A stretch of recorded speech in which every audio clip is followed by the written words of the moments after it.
तो वही कल रात को लगभग 11:30 बजे हम लोग सोनप्रयाग आ गए थे नीचे, और जहाँ हमने उस दिन स्टे किया था ये आपको दिखा दूँ। ये जो ऊपर हॉल है जिस पे लिखा है 14 नंबर, ये डोरमेट्री है एक। इसमें आप सिर्फ और सिर्फ 250 रुपये पर पर्सन के हिसाब से स्टे कर सकते हैं। बहुत साफ़ सुथरी व्यवस्था है।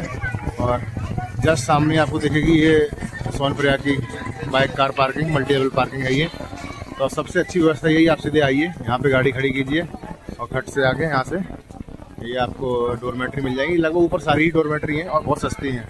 और बची सुबह फ्रेश होने की बात, तो ये देखो ये उत्तराखंड सरकार की तरफ से एक टॉयलेट बनाया गया है यहाँ पे। और इसके अलावा एक सामने भी वो जो होटल लिखा है ना, उसके पास भी एक सरकारी टॉयलेट है और बहुत ही साफ़ सुथरे हैं ये सब। तो आप इस तरीके से अपना गुजारा यहाँ पे कर सकते हैं सस्ते रेट में। बाकी महंगाई का तो कुछ पता नहीं, बहुत बड़े बड़े होटल बने हैं। अब सुबह के बज गए हैं 7, हम लोगों ने चेकआउट कर दिया एक्चुअली, और यहाँ से निकलते हैं बद्रीनाथ के लिए। तब तक के लिए जय श्री केदार, हर हर महादेव। तो भाई स्वागत है फिर से एक नए ब्लॉग में। जय श्री केदार, जय श्री बद्री विशाल, हर हर महादेव।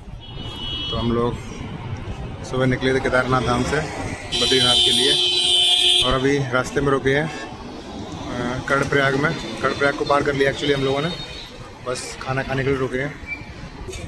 पीछे का व्यू दिखाएं आपको, जरा पीछे का व्यू देखिए, कितना शानदार है। ओहो, देखिए नदी बह रही है यहाँ से, और ये हाईवे गया सीधा बद्री विशाल के लिए।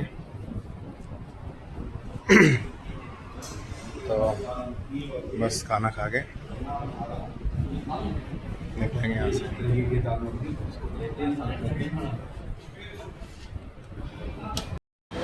तो भाई जोशीमठ पार कर लिया है, बद्रीनाथ यहाँ से रह गया सिर्फ 30 किलोमीटर। और अभी रुके हैं, ये एक संगम है अलकनंदा और धौली गंगा नदी का। यहाँ से अलकनंदा जा रही है, उस साइड से आ रही है धौली गंगा, और सामने जाके एक साथ ये अलकनंदा नदी बन जाती है। और ये आप ऊपर देख सकते हैं, ये ऊपर जोशीमठ है पूरा।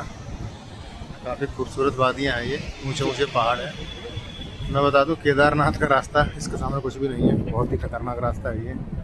जगह जगह पर टूटा भी है और चढ़ाई भी बहुत है इसमें। ये गाड़ी खड़ी हमारी और आसपास है।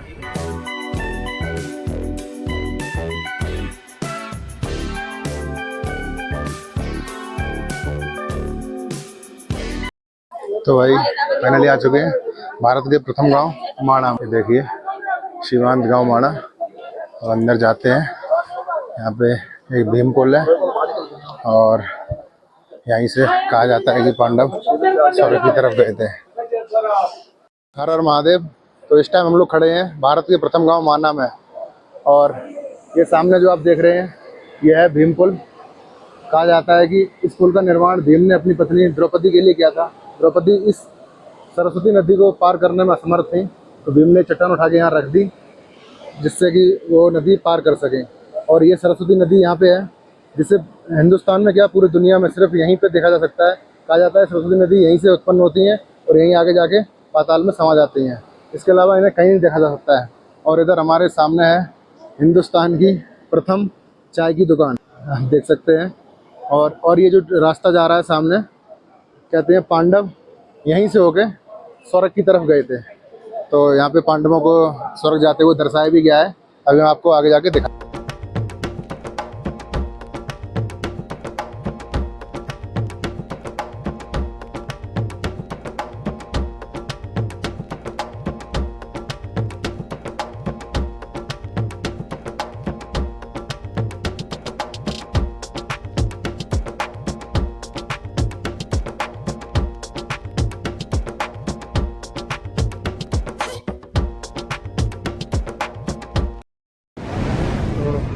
जाने के रास्ते की पौराणिक कथा ये है कि जब कौरव और पांडवों का युद्ध हुआ था, उसमें सारे कौरवों का नाश हो गया था। उसके बाद गांधारी ने भगवान श्री कृष्ण को ये श्राप दिया था कि हमारी तरह तुम्हारे भी सारे यदुवंश कुल का नाश हो जाएगा। और ये सही भी साबित हुआ बाद में जाके। उनकी द्वारका नगरी, जैसे आप सबको पता होगा, समुद्र में डूब गई। इससे श्री कृष्ण जी बहुत व्यथित हुए और उन्होंने और वो जंगल चले गए। जंगल में एक शिकारी ने उनके पैर में तीर मार दिया, जिससे वो बैकुंठ लोक को सिधार गए। ये बात जब पांडवों को पता चली, तब तक पांडव हस्तिनापुर की गद्दी पर 36 साल तक शासन कर चुके थे। तो पांडव इस बात से बहुत दुखी हुए और इसके बाद पांडवों ने अपने अभिमन्यु के पुत्र परीक्षित जी को पूरा राजपाट सौंपकर स्वर्ग जाने की सोची। फिर वो लोग पांचों पांडव और द्रौपदी को लेके इसी माणा गांव के इसी पुल से स्वर्ग की तरफ निकले। यहाँ पीछे वेद व्यास जी की गुफा है, जहाँ पे वेद व्यास जी ने श्री भगवान गणेश को महाभारत की कथा सुनाई थी पूरी। और कहा जाता है जब पांचों पांडव यहाँ से निकले थे द्रौपदी को लेके, तब उनके साथ एक श्वान कुत्ता भी हो लिया।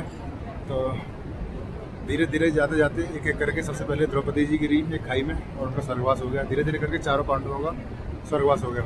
स्वर्ग के गेट पर सिर्फ युधिष्ठिर महाराज और अपने स्वान के साथ पहुँचे थे। वहाँ पर देवराज इंद्र ने उनका भव्य स्वागत किया। तो यही कथा है, इसी स्वर्ग का रास्ता बोला जाता है। और माना गाँव बेहद खूबसूरत है, पूरा पहाड़ियों के बीच में बसा हुआ है।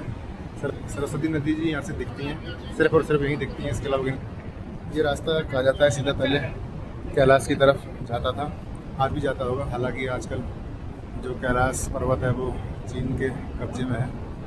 तो बाकी यही कथा है यहाँ की। अब यहाँ से हम लोग माना गांव थोड़ा घूमते हुए, क्योंकि बहुत छोटा सा गांव है ये, लेकिन अभी इसकी टूरिस्ट प्लेस बहुत अच्छा बन गया है। मोदी जी के आने के बाद उन्होंने इसे लास्ट गांव से प्रथम गांव का दर्जा दिया। जहाँ पे मैंने दुकानों पे देखा भी है, जहाँ अंतिम गांव लिखा था उसे मिटा के प्रथम गांव लिखा गया है। और ये बहुत छोटा सा गांव है, इतना ही गांव है यहाँ तक मिल रहा है। बहुत सकरी गलियाँ हैं, हैंडीक्राफ्ट का बहुत काम है यहाँ पे। वूलन के कपड़े मिलते हैं, मुझे लगता है यहाँ के लोग खुद ही बनाते होंगे, अभी आपको दिखाएंगे। भाई भारत के प्रथम गाँव माना की प्रथम चाय की दुकान, चाय पीने हम लोग आ गए हैं। देखिए काफ़ी कंजेस्टेड गलियाँ हैं माना गाँव की, पूरा गांव लग रहा है इसी गली के दोनों तरफ बसा हुआ है बस।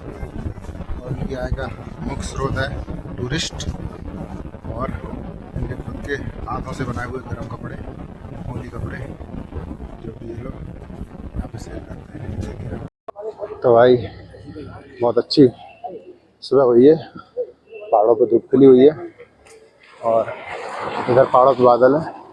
हम लोग जा रहे हैं बद्रीनाथ मंदिर के दर्शन करने के लिए। और ये नया कॉरिडोर का निर्माण हो रहा है और देखिए भाई साहब कितना शानदार नज़ारा है यहाँ पे। तो भाई प्रसाद ले रहे हैं यहाँ से। कितने दिन है? 4? जी हाँ जी। जय बद्री विशाल भैया। कहाँ से भैया आप लोग? यूपी। यूपी कौन से हो भैया? मैनपुरी, आगरा मैनपुरी। एटा मैनपुरी। जी। मैं रहा हूँ ना। कहाँ पे? मैं बरेली रहा हूँ, आर्मी कैंप के था, पापा आर्मी के थे, स्कूल पढ़ा रहा हूँ। तो एटा मैनपुरी जाते रहे।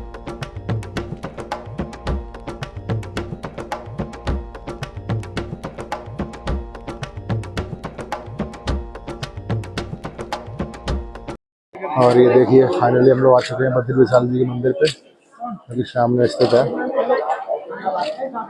अलकनंदा नदी के उस पार।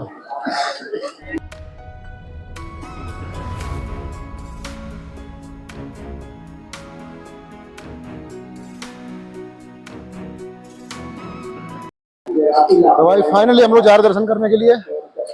जय श्री बद्री विशाल। बहुत ही खूबसूरत मौसम है और अलकनंदा नदी मंदिर के किनारे से एकदम बह रही है। और ये सामने तप्त कुंड है, देखिए एकदम धुआं निकल रहा है तप्त कुंड से। हालांकि हम लोग होटल से आगे आए हैं, तो अब सीधा दर्शन के लिए ही जाएंगे। यहाँ से लाइन जो है बहुत लंबी लगी है, मंदिर वहाँ है, लाइन बहुत पीछे से आई हुई है। चलो भाई चलो आ जाओ।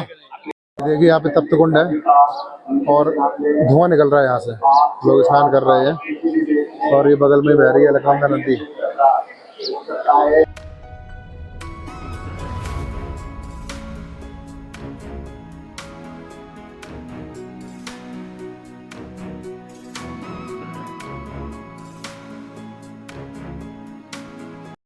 तो बद्री विशाल के भव्य दर्शन हो गए हैं और इस टाइम लोग मंदिर प्रांगण के अंदर ही खड़े हैं, मजा लहरा रही है।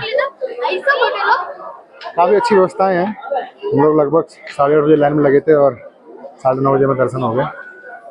तो काफ़ी अच्छी व्यवस्थाएं हैं यहाँ पे।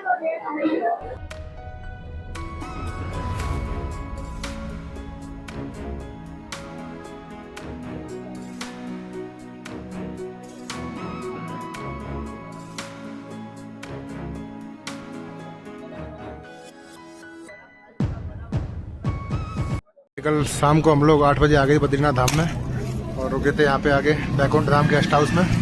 इसमें हमें 2000 रुपये में 4 लोगों के लिए, इसमें 2 डबल बेड थे, रूम मिल गया था। काफ़ी अच्छा रूम था।